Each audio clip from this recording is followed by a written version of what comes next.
Hello everyone, আশা করছি সকলে খুব ভালো আছেন। পুষ্টিগুণে ভরপুর একটা রেসিপি নিয়ে আপনাদের সামনে চলে এলাম, ওটসের খিচুড়ি। এটাতে রয়েছে ভিটামিন, ফাইবার এবং কার্বোহাইড্রেট, যেটা আপনার বাচ্চাকে এনার্জি প্রোভাইড করে। এটা আপনার বাচ্চার বিভিন্ন গ্রোথে সাহায্য করে। এটা বানানো খুবই সহজ। তাহলে চলুন আর দেরি না করে ওটসের খিচুড়ির রেসিপিটি দেখে নেওয়া যাক। একটা বাটিতে আমি 2 টেবিল চামচ ওটস নিয়ে নিচ্ছি।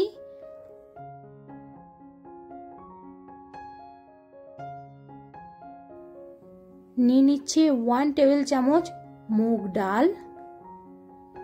এবার এটাকে আমি ভালো করে ধুয়ে নিচ্ছি।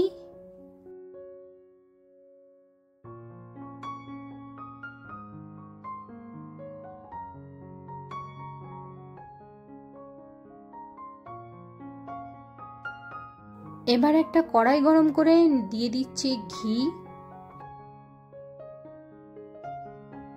ঘিটা গরম হয়ে গেলে দিয়ে দিচ্ছি সামান্য একটু জিরে। এখানে জিরেটা ভাজা হয়ে গেছে। এবার আমি এতে দিয়ে দিচ্ছি একটা গাজর। একটা গাজরের অর্ধেকটা আমি এখানে নিয়েছি। এটাকে 2 থেকে 3 মিনিট সময় ধরে আমি একটু ভেজে নিচ্ছি।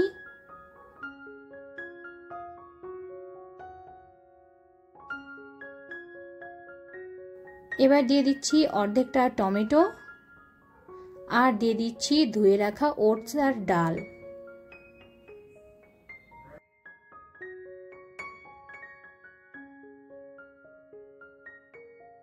এবার এতে আমি দিয়ে দিচ্ছি 1 কাপ জল, 1 চিমটে হলুদ আর দিয়ে দিচ্ছি সামান্য একটু আদা। এটা আপনারা চাইলে নাও দিতে পারেন। এবার আমি ভালো করে এগুলোকে মিশিয়ে নিচ্ছি।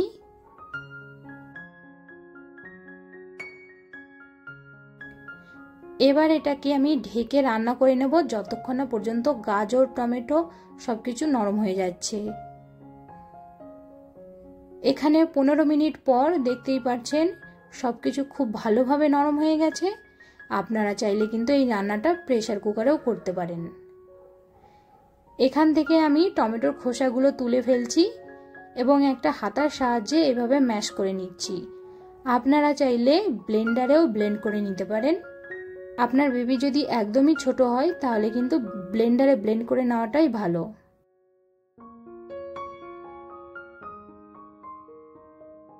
ব্যাস তৈরি হয়ে গেল ওটসের খিচুড়ি। এটা আপনার বাচ্চাকে দুপুরের লাঞ্চ বা রাতের ডিনারেও খাওয়াতে পারেন। আজকের রেসিপিটি ভালো লাগলে চ্যানেলটাকে সাবস্ক্রাইব করতে ভুলবেন না।